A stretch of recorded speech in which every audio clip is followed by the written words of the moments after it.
আপনারা বিভিন্ন ইন্ডাস্ট্রি থেকে এখানে এসেছেন। আজকে যিনি চিফ গেস্ট এখানে আছেন বলছেন যে আমাদের প্রতিবেশী, আমাদের সৌভাগ্য যে আমরা বিজিএম এর পাশে আমাদের বিশ্ববিদ্যালয়টি আছে, কারণ ওনাদের বিশ্ববিদ্যালয় একটু দূরে। সেই জন্য এবং এখানে যারা উপস্থিত আমাদের ভাইস চ্যান্সেলর, আমাদের ডিন মহোদয় এবং আপনারা যারা আছেন, আসলে যারা আমাদের বিশেষ করে আপনারা তো সিও বা এই লেভেলে, কিন্তু মালিক পক্ষের অনেকেই সঙ্গে আমাদের শিল্পীদের একটা যোগাযোগ সব সময় আছে, কারণ ওনারা আমাদের আমাদের ছবি কেনেন, আমাদের এক্সিবিশনে যান, আমাদের ওনাদের আপনারা জানেন যে অনেকেই আছে যে যারা মোটামুটি আমাদের বন্ধু বান্ধব বিজিএম এর। কিন্তু যে কথাটা আমি আমার আরেকটা পরিচয় আছে, আমি সেই জায়গা থেকে একটু শুরু করি, যেহেতু জেনজি গ্রুপ আসছে সেজন্য আমার আরেকটা পরিচয় হলো আমি শিশুদের নিয়ে কাজ করি গত 50 বছর ধরে।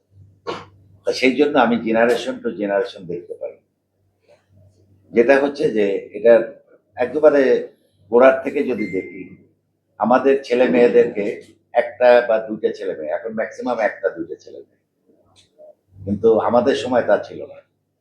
7জন 8জন 10জন মা বাবা খবর নেওয়ার সময় পাননি।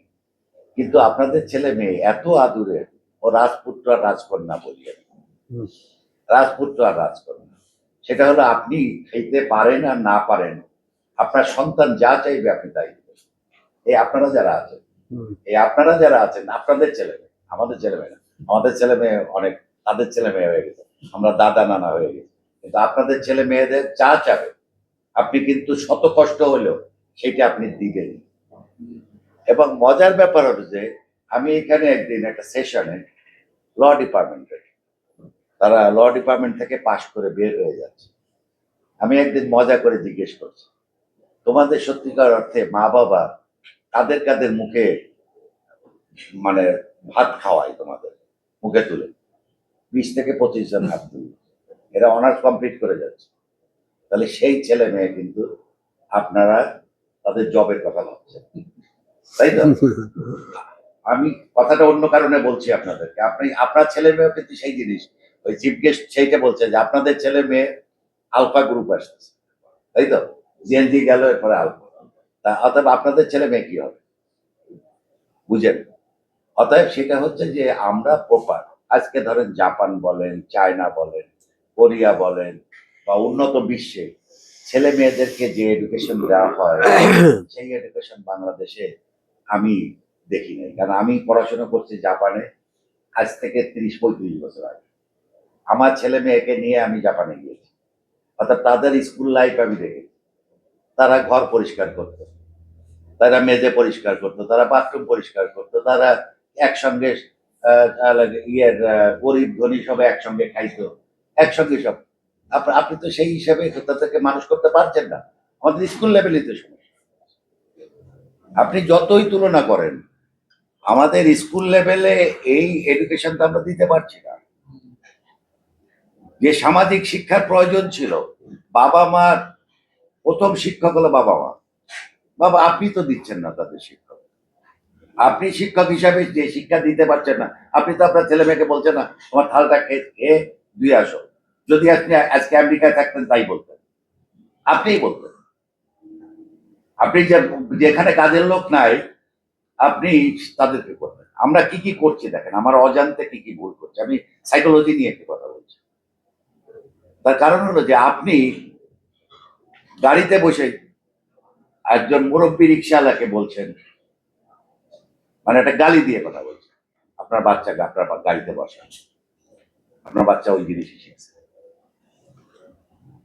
একটা কথা ইয়েই আছে, একটা প্রবাদই আছে, সমালোচনার মাঝে যে শিশু বড় হবে সে সমালোচনা করতে শিখবে, শত্রুতার মাঝে যে শিশু বড় হবে সে শত্রুতাই করতে শিখবে।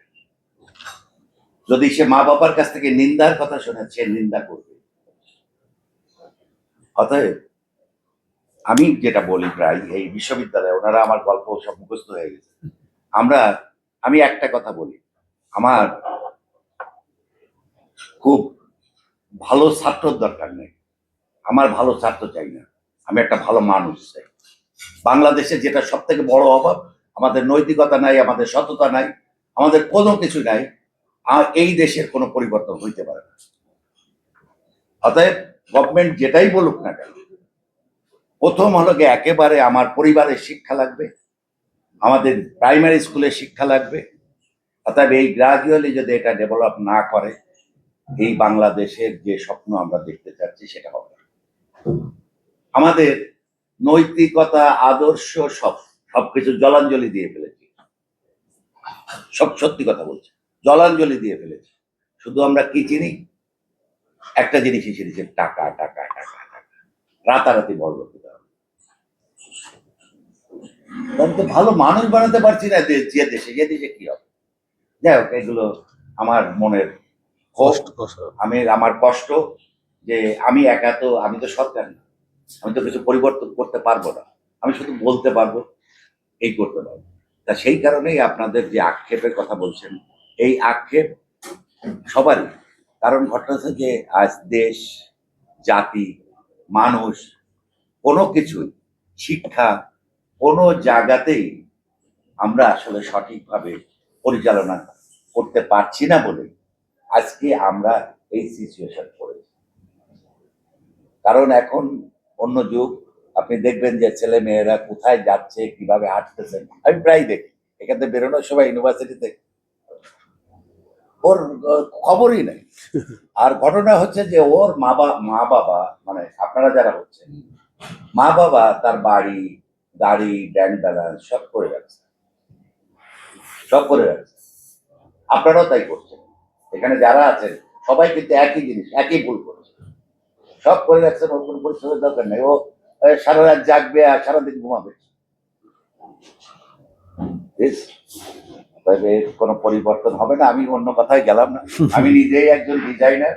আমি এখনো বলি, আমি নিজে 3 মাসের ট্রেনিং মালয়েশিয়াতে যেও করেছি, ফ্যাক্টরিতে নিজে কাজ করেছি, এসব অভিজ্ঞতা আমার আছে। আমি ডিজাইনার ছিলাম যেহেতু। এবং আমি এখানে টিচারদেরকে বলি, অনেক টিচারই আছে যে হয়তো টিচার হচ্ছে, সে ফ্যাশনের ইয়ে করে, সে ঠিকমতো আসলে প্যাটার্ন কাটতে পারে কিনা, সে সুইং করতে পারে কিনা, তাকে তো সব জানতে হবে। কারণ আমি একজন ইটালিয়ানের আন্ডারে কাজ করছি 3 বছর।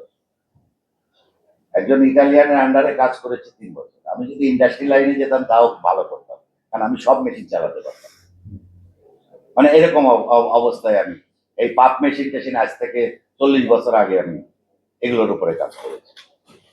এবং এগুলো সব আমি তখন আসলে এই গার্মেন্টসে না, আমি লেদার গুডসের উপরে কাজ করতাম। তা সেই জন্য এবং এই জুতা সেলাই থেকে শুরু করে মালয়েশিয়াতে এগুলোতে আমি এই জুতা পর্যন্ত আমি কেটস টেটস এগুলো নিজে তৈরি করতে পারতাম। কিন্তু ঘটনাটা হচ্ছে যে প্র্যাকটিক্যাল কাজ করা এবং প্রত্যেকটা মেশিন চালানো, প্রত্যেকটা জায়গায় নিজে হাতে কাজ করা, নিজে প্যাটার্ন তৈরি করা, এইটা খুব কম রেয়ার। এটা হলো কি যাদের একমাত্র আগ্রহ থাকে। আমি পড়াশোনা করেছি ফাইন আর্টস, কিন্তু আমার আগ্রহের কারণে আমি প্রত্যেকটা জিনিস শিখেছি এবং প্রত্যেকটা জিনিস আমার লাভ হয়েছে। আমি সেই জন্য প্রত্যেককে বলি, যা শিখবেন, যা শিখবেন সেটা কিন্তু আপনার মানে নিজের কর্মের যোগ হলো। অর্থাৎ যত কাজ শিখবেন তত আপনার লাভ। এইটাকেও নিতে পারবেন, টাকা পয়সা নিয়ে যেতে পারবেন, কিন্তু আপনার যা শিখেছেন এই জিনিস নিতে পারবেন। সেই জন্য আপনাদের সবাইকে একটা কথাই যে আসলে পরবর্তী প্রজন্মকেও শেখাতে হবে, আপনাদেরকেও শিখতে হবে, প্রতিনিয়ত শিখতে হবে এবং মৃত্যুর আগ পর্যন্ত। এবং যারা, আমি প্রায় আরেকটা কাজ করতাম, সেটা হলো যত বয়স্ক মানুষ আছে, যত বেশি তাদের অভিজ্ঞতা আছে, আর তাদের কাছে সঙ্গে গল্প করার সুযোগ যদি পান, ওনাদের অভিজ্ঞতাগুলো যদি একটু নেন, তাহলে দেখবেন আপনাদের জীবন অনেক পরিবর্তন। সবাই ভালো থাকবেন, সুস্থ থাকবেন, শুভকামনা। Thank you, sir, for your